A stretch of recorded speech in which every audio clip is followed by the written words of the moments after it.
Hello student, तो chemical kinetics का long question जो कि बहुत ही ज्यादा इंपॉर्टेंट है, कई बार आपका एग्जाम में भी पूछा गया है और इस बार भी इसका पॉसिबिलिटी बहुत ज्यादा बन रहा है और वो है आर्हेनियस इक्वेशन।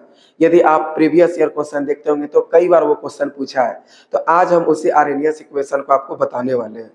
लेकिन स्टूडेंट, आज मेरा थोड़ा सा तबियत खराब है, तो हो सकता है मेरा साउंड आज उतना थोड़ा भारी भरकम टाइप का जा रहा होगा, तो आप थोड़ा सा मैनेज कीजिएगा। अब कुछ बच्चे जैसे अभी ऑफलाइन क्लास में कुछ बच्चे बोल भी रहे थे, सर थोड़ा दिन आज छुट्टी कर देते या फिर रेस्ट कर लेते, लेकिन नहीं बाबू, इससे भी ज़्यादा इम्पोर्टेंट अभी आप लोगों का तैयारी कराना है। इसीलिए हम आप लोगों को तैयारी कराने के लिए फिर से एक इम्पोर्टेंट क्वेश्चन में से एक आर्हेनियस इक्वेशन को लेके आए।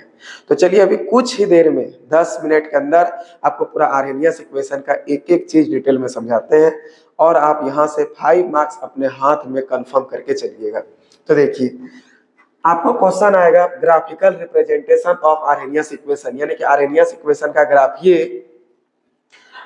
रिप्रेजेंटेशन को हिंदी में क्या कहते हैं कि ग्राफीय रूप में दिखाएं या फिर ग्राफीय प्रदर्शित करें। ठीक है, ग्राफीय प्रदर्शित करें। ठीक। दूसरा है बाबू calculation of E A by Arrhenius equation by graphical method, यानी कि ग्राफिकल मेथड के द्वारा, ग्राफीय विधि के द्वारा आप एक्टिवेशन एनर्जी यानी कि सक्रियण ऊर्जा ज्ञात करें। किसका यूज करके? तो आर्हेनियस इक्वेशन का यूज करके। ये दो क्वेश्चन आ सकता है, लेकिन दोनों का मीनिंग सेम ही है और दोनों का मतलब आर्हेनियस इक्वेशन को थोड़ा प्रूफ करना। तो देखिए बाबू, आर्हेनियस नाम का एक वैज्ञानिक था जो रेट कांस्टेंट के और टेम्परेचर टी के बीच एक रिलेशन दिया था। ठीक है, रिलेशन में जानते हैं, संबंध, एक फॉर्मूला दिया था किसके किसके बीच? तो रेट कांस्टेंट के और टेम्परेचर टी, इसी दोनों के बीच में वो एक रिलेशन दिया। उसी रिलेशन को क्या कहते हैं? Arrhenius equation. तो अब डेफिनेशन बड़ा सिंपल सा लिख लीजिएगा कि आर्हेनियस ने रेट कांस्टेंट, ठीक है, रेट कांस्टेंट तथा टेम्परेचर के बीच एक संबंध दिया जिसे आर्हेनियस समीकरण कहते हैं। और शुद्ध हिंदी लिखिएगा तो ये लिखिएगा कि आर्हेनियस ने रेट कांस्टेंट, इसका हिंदी होता है वेग स्थिरांक, ठीक है, वेग स्थिरांक तथा टेम्परेचर यानी कि ताप के बीच एक संबंध दिया जिसे आर्हेनियस समीकरण कहते हैं। इंग्लिश वाले जो बच्चे बाबू वो लिखिएगा आर्हेनियस गिव एन इक्वेशन, ठीक है, Arrhenius give an equation between rate constant and temperature is known as Arrhenius equation, यानी तो Arrhenius is called Arrhenius equation. अब जो लिखिए दोनों चीज सही है। तो चलिए बाबू, ये तो इसका डेफिनेशन हो गया। अब हम लोग देखते हैं कि वो रिलेशन क्या था। रेट कांस्टेंट और टेम्परेचर के बीच में जो रिलेशन दिया था आर्हेनियस, वो समझिए कि वो रिलेशन क्या है। देखिए बाबू, आर्हेनियस जो इक्वेशन दिया था वो क्या था? K equal to A E to the power minus E A by R T. जहां पे बाबू ये जो K है वो क्या है? रेट कांस्टेंट है। और ये देखिए, आप लोग मैथ में एक फंक्शन पढ़ेंगे ई टू दी पावर एक्स, इसको बोलते हैं हम लोग एक्सपोनेंशियल फंक्शन। क्या कहते हैं? Exponential function. यदि आप ध्यान दे बाबू तो यहाँ पे देखिए E to the power X form में ही है। यहाँ पे एक्स की जगह पे क्या है? Minus E A by R T. क्या है? Minus E A by R T. इसका मतलब ये एक तरह का एक्सपोनेंशियल फंक्शन हो गया और ये एक तरह का गुणांक है बाबू, ठीक है, गुणांक है।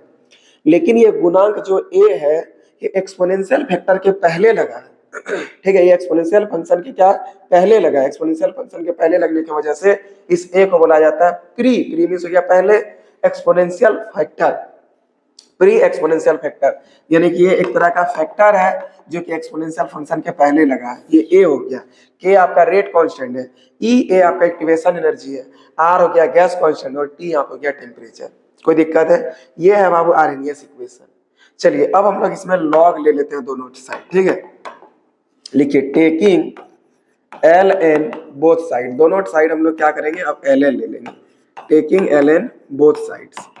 अब देखिए बाबू, जैसे आप दोनों तरफ एल एन लेते हैं तो यहाँ पे क्या हो जाएगा? एल एन के equal to L N A into E to the power minus E A by R T. अब यदि आप यहाँ पे ध्यान दें बाबू तो एक फॉर्मूला होता है L N M into N, ठीक है, L N M into N, यानी कि वही लॉग एम इंटू एन। इसका फॉर्मूला क्या होता है बाबू? Log M plus N. तो लॉग में हम लोग एल एन लिए तो L N M plus L N क्या हो जाएगा?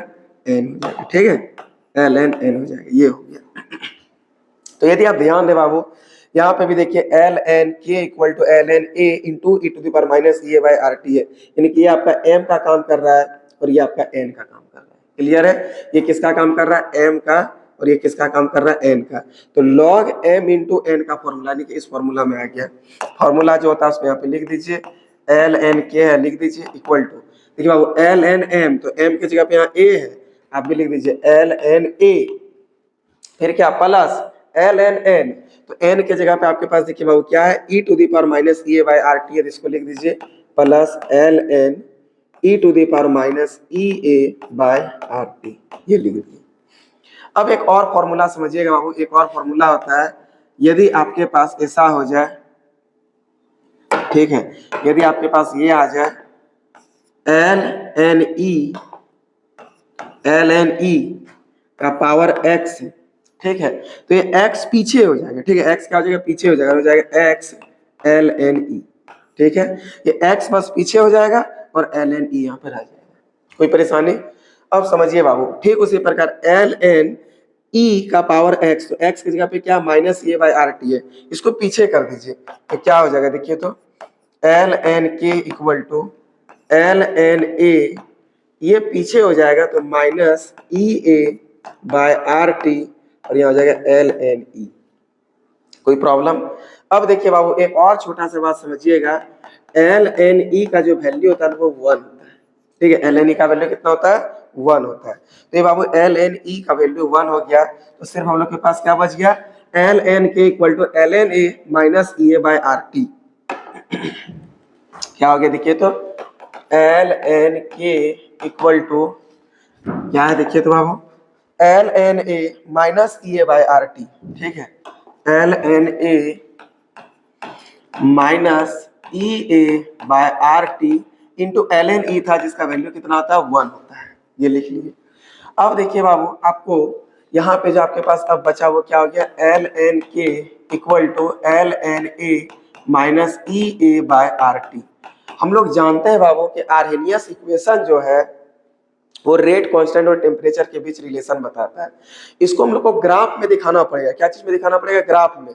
और ग्राफ में बनाने के लिए इक्वेशन को आपको लाना पड़ेगा इस फॉर्म में, y equal to M X plus C के फॉर्म में, ठीक है। किस फॉर्म में लाना पड़ेगा बाबू? y equal to M X plus C के फॉर्म में लाना पड़ेगा। तो इस फॉर्म में हम लोग इसको कैसे लाएंगे? क्योंकि देखिए हम लोग को पता है कि आर्हेनियस इक्वेशन k और t के बीच रिलेशन दिया है, ठीक है। तो हम लोगों को किसी तरह से भी k और t के बीच में रिलेशन लाना है, वो भी इस फॉर्म में लाना है, ठीक है, इस फॉर्म में लाना है।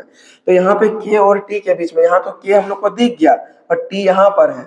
अब इस फॉर्म में इसको हम लोग कैसे लाएंगे, अभी इस चीज को समझिए बात। देखिए इस फॉर्म में लाने के लिए आप सबसे पहले इसको क्या कीजिए, ln को बदलिए, नेचुरल लॉग को कॉमन लॉग में बदल दीजिए, 2.303 लॉग k हो जाएगा।